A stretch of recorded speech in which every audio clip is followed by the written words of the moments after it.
Hi, welcome to Flying Off the Bookshelf. I'm Erin, and today I want to tell you about my favorite books I've read so far this year.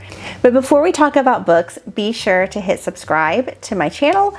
I write all about travel, books, and Disney, so if you like any of those things, hit that subscribe button.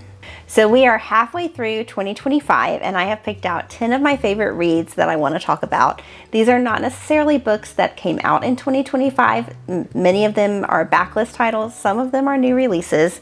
But I really want to highlight these books, and I'm planning on doing another video at the end of the year with my favorite 10 reads of the year. So it'll be interesting to see how much overlap there is between the books I'm going to share today and the books at the end of the year. Also, I'm going to share these in the order that I read them, not necessarily in any kind of ranking order, although I do have like one book that is really my favorite. So first we have A Bit Much by Lindsay Rush. I read this at the beginning of January. This is a poetry book. You might know Lindsay Rush because she is Mary Oliver's drunk cousin on Instagram. She writes kind of witty and funny, but very reflective poetry. I adored this book. It's really joyful. It really kind of challenges you to embrace your life, take control of your life, and find the joy in your life. And these are poems that I want to revisit again. Next up, Meditations for Mortals, 4 Weeks to Embrace Your Limitations and Make Time for What Counts by Oliver Burkeman. He's the author of 4,000 Weeks. I have not read 4,000 Weeks. It is on my list. I want to read it, but this is a book that you read, the way he lays it out is you read a short chapter every day. So I read it during the month of January. I think there's like 30 days in the book. So it's about kind of realizing that everything is finite. Your life is finite. The amount of time you have to do the things you want to do is finite. You cannot get everything done. And it's about kind of making peace with that and really learning to prioritize what's really important in your life. And this was a great book to start the year with. I loved it. Next up is Stoneyard Devotional by Charlotte Wood. This is a great book if you love quiet books, which I do. You'll see from this list, I have several books that are very quiet books.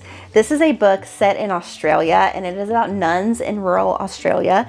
It starts at the beginning with a woman who goes on kind of a weekend retreat at an abbey, and she ends up, even though she's not religious, going back and just not leaving. So this is about her life there with the nuns. It's about kind of the past and how the past comes back. You can't really escape it. She reflects on the past. She kind of encounters some people from her past, and it's just one of those quiet kind of slice of life books set in a place that is very unlike probably where you live, because I definitely don't live in a nunnery in rural Australia. This was great. I loved it. And this was a new release this year. This came out this year. Next up, Create Dangerously, The Immigrant Artist at Work by Edwidge Danticott.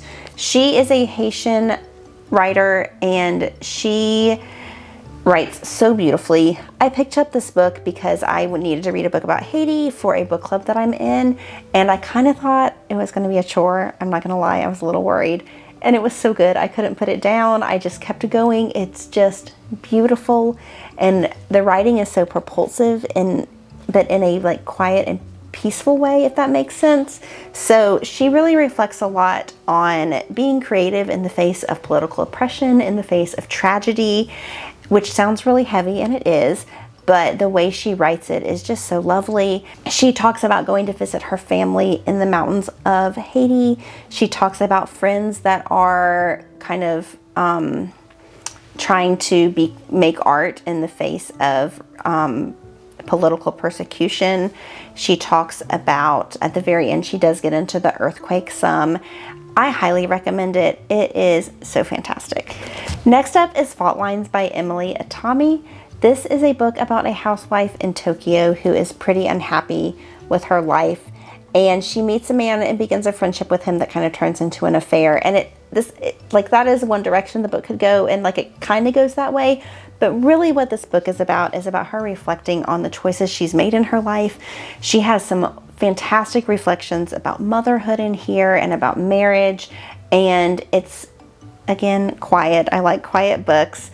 But also you want to find out what happens, what's going to happen with her relationships, what's going to happen with her marriage, with her children.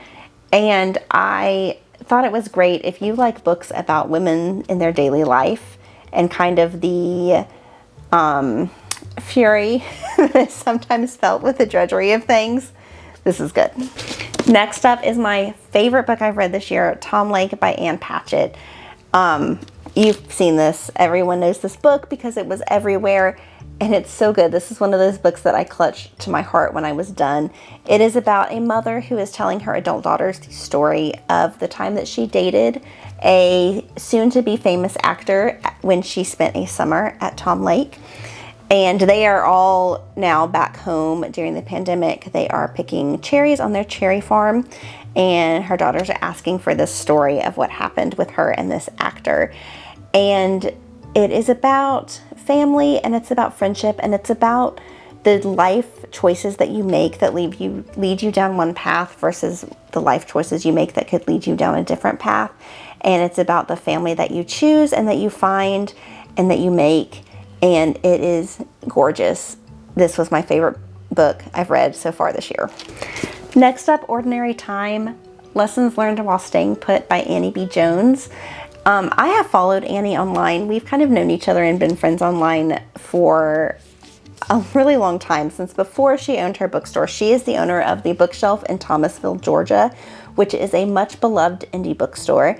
And here she writes essays that are just absolutely gorgeous about faith and about friendship and about building the life that you want and about accepting staying where you are when other people seem to be doing bigger things, and kind of falling in love with your quiet life, which is like right on theme for me. I loved it. If any of that sounds good to you, pick this book up. It's so good. Okay, next up is a book that was kind of hard to find. It's called Under a Cruel Star, A Life in Prague, 1941 to 1968 by Hedda Margulies Kowali. This is a book that I chose because I wanted to read it before we went on our trip to Prague. Or I was looking for a book to read about Prague, and this one really stood out to me from the description. So I picked it up, and I'm so glad I did. It is fantastic. So this is a memoir about Kowali's time in Prague. So it starts in 1941. She is Jewish. She ended up in a concentration camp, which she eventually escaped from, which sounds like it could be a whole book in and of itself, but that is only the very beginning part, because what most of this book concentrates on is what life was like under communism in Prague. Her husband was a communist official, very idealistic about what the communist government could do for the people. And this book really reflects on how World War II left that vacuum that communism filled in the Czech Republic. And it's how hard things were. It's very difficult, like difficult things happen in this book for sure.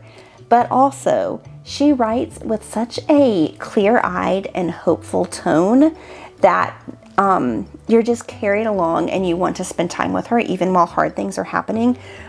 This kind of is a spoiler, but I liked knowing that eventually her husband was executed. He was part of the Slansky trials, which was kind of a puppet trial to make a point about the communist government trying to get more strength. And so she had a really tragic life on a lot of fronts, but I loved reading about it. It's hard to describe how she writes about such dark things in a way that makes you want to spend so much time with her. I adore this book. Next up, French Braid by Anne Tyler. I have never read Anne Tyler before. This was my first Anne Tyler book, and she's been on my list to read, not only because she's such a well-known author, but last year I read The Editor by, I believe, Sarah B. Franklin. I think it's right there. Yes, Sarah B. Franklin, about the editor Judith Jones, who is well known for pulling The Diary of Anne Frank from the slush pile, from editing Julia Child, but she was also Anne Tyler's first editor. And so I've been wanting to pick up the Anne Tyler book. I loved this book. It was fantastic. It's one of those family stories. It's about two parents, three children, two daughters that are very different from each other, a son who kind of doesn't want a lot to do with his family. And what I really liked about this book was the format, because it is very different than any other family drama I've read. This book starts in 1959, but then each chapter almost jumps forward like a whole decade, and you get a different character's perspective. So you see the life of this family through the lives of each character in different decades. And it's just so great. It's a family that is dysfunctional for sure, close from the outsider's perspective, but not always very communicative. And I loved Ann Tyler's writing, and I cannot wait to pick up more Ann Tyler. And finally, we have Is She Really Going Out With Him by Sophie Cousins. I read this book at the beach recently, and it was just delightful. This is a great rom-com. It's so cute. It is about Anna Appleby, who is a newspaper columnist, and Will Havers, her rival columnist. Their magazine is in trouble, and they are tasked with writing kind of a rival, or as the magazine pitches it to them, complimentary dating column. She is going to go on dates picked out by her children, trying to not date online, and he is going to go on online dates, and they have a column they write each week about it. And I think you know what happens, because this is a rom-com. It's set in Bath, England, which is a fun setting, and it just made me so happy. This whole book made me so happy, including this pink cover. I love this cover. So those are the 10 favorite books I've read for the first half of 2025. Like I said, I'm going to do another video at the end of the year with my 10 favorites of the whole year, and we'll see what's the same and what's different.